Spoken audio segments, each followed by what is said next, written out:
요즘 그 퇴직금 문제, 관심들 많으시죠? 네, 오랫동안 우리가 당연하게 생각했던 목돈, 퇴직금이요. 이게 어쩌면 사라질 수도 있다, 뭐 이런 얘기가 나오고, 또 심지어 3개월만 일해도 퇴직급여를 받을 수 있게 된다, 뭐 이런 소식도 들려옵니다. 오늘 이 시간에는요, 최근에 이제 고용노동부가 검토 중인 걸로 알려진 이 퇴직급여제도 개편안, 저희가 여러 언론 보도랑 또 전문가 분석 자료들을 좀 모아봤거든요. 이걸 바탕으로 핵심 내용을 한번 짚어보고요. 이게 또 우리 노후 설계나 당장 일자리에 어떤 변화를 가져올 수 있을지 좀 깊이 이야기 나눠보겠습니다. 자, 바로 한번 들어가 볼까요? 네, 그 가장 큰 변화라고 한다면 역시 퇴직금. 그러니까 우리가 회사를 그만둘 때 한 번에 목돈으로 받던 거 있잖아요. 이 제도를 아예 없애고 모든 사업장에서 퇴직연금 가입을 의무화하려는 그런 움직임입니다. 앞으로는 그러니까 국민연금처럼요. 정해진 시기에 연금 형태로만 받게 될 가능성이 커지는 거죠. 잠시만요. 그럼 우리가 보통 퇴직금 받아서 뭐 집 살 때 보태거나 아니면 사업자금으로 쓰거나 이런 방식이 아예 안 되는 건가요? 와, 이게 정말 핵심적인 변화네요. 그렇습니다. 정부의 의도는 아무래도 근로자의 노후 소득을 좀 더 안정적으로 보장하겠다 이런 거고요. 또 퇴직금을 회사 돈이 아니라 외부 금융기관에 쌓아두게 하니까 혹시 회사가 어려워져도 퇴직금을 못 받는 경우, 그러니까 임금체불 위험을 줄이겠다는 취지도 있습니다. 실제로 못 받는 경우도 있었으니까요. 아, 그렇죠. 노후 보장을 강화한다는 취지는 뭐 충분히 이해가 갑니다. 근데 당장 목돈이 필요한 분들한테는 이게 큰 제약이 될 수도 있겠어요.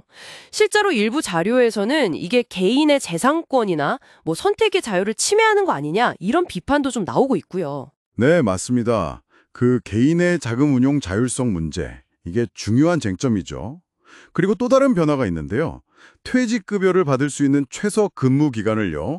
지금은 1년인데 이걸 3개월로 확 줄이는 걸 검토하고 있다는 겁니다. 3개월이요? 와, 그렇게 짧게요? 그러면 정말 단기 아르바이트 하시는 분들도 퇴직급여를 받을 수 있게 되는 거네요? 이건 뭐랄까, 사회 안전망을 넓히려는 시도로 보이긴 하는데, 이건 또 어떤 영향이 있을까요? 네, 분명히 취약계층 보호라는 긍정적인 면이 있죠. 그런데 특히 소상공인이나 자영업 하시는 분들 입장에서는요. 이게 인건비 부담이 확 늘 수 있다. 이런 우려가 아주 큽니다. 여러 분석 자료들을 좀 보면 최저임금 부담도 있는데 여기에 3개월 근무자에게까지 퇴직급여를 줘야 한다. 이러면 아예 고용기간을 더 짧게 막 3개월 미만으로 쪼개서 쓰거나 아니면 사람 대신 그냥 키오스크 같은 자동화 기기를 더 늘릴 수 있다. 뭐 이런 예측이 나오고 있어요. 아, 결국 그 부담 때문에 오히려 단기 일자리 자체가 줄어들거나 아니면 뭐 청년들처럼 새로 일자리 구하는 사람들한테는 문턱이 더 높아질 수도 있다. 이런 얘기네요. 영세 사업장들은 정말 힘들어질 수도 있겠는데요. 네, 맞아요. 그런 연쇄 효과를 걱정하는 목소리가 상당히 높습니다. 그리고 이런 고용 조건 변화와 맞물려서요. 정부는 동시에 이 퇴직연금 기금 운용 방식 자체를 좀 바꾸려는 구상도 하고 있는 것 같아요. 바로 약 430조 원에 달하는 이 거대한 퇴직연금 적립금을요. 전문적으로 관리할 퇴직연금 공단이라는 걸 새로 만들자는 겁니다. 공단을 만들어서 직접 관리하겠다.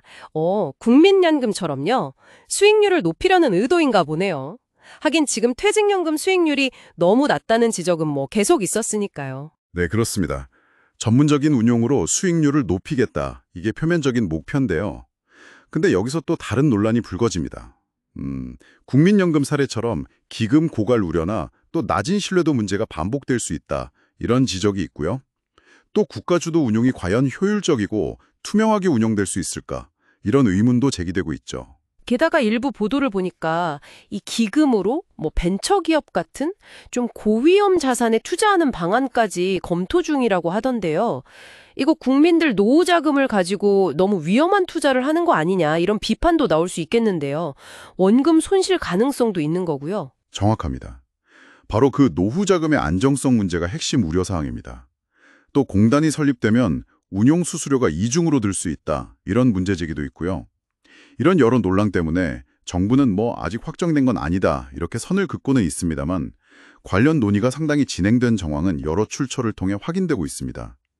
저희는 뭐 특정 입장을 지지한다기보다는 현재까지 나온 정보들을 종합해서 전달해드리는 점을 다시 한번 말씀드립니다. 네, 그러니까 정리해보면 노후 보장 강화라는 목표 자체는 참 좋은데 그 과정에서 개인의 자금 활용이 좀 제약될 수 있다는 점, 또 소상공인의 경영 부담이 커질 수 있다는 점, 그리고 새로 만들 공적기금 운용의 신뢰성을 어떻게 확보할 거냐는 점, 이런 여러 어려운 문제들이 얽혀 있는 상황이군요.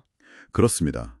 특히 이게 고용시장에 미칠 파급 효과, 그리고 우리가 국민연금 사례에서 얻은 교훈을 어떻게 반영해서 국민의 신뢰를 얻을 것인가, 이게 관건이 될 것으로 보입니다. 결국 이 논의들이 정말 현실화된다면요.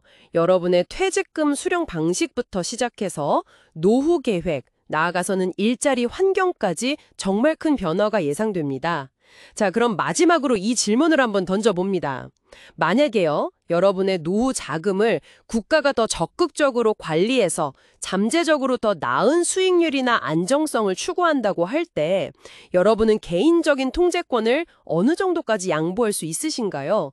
그리고 그 과정에서 신뢰와 투명성을 확보하기 위해서 어떤 장치가 반드시 필요하다고 생각하시는지요? 한 번쯤 깊이 고민해 보시면 좋겠습니다.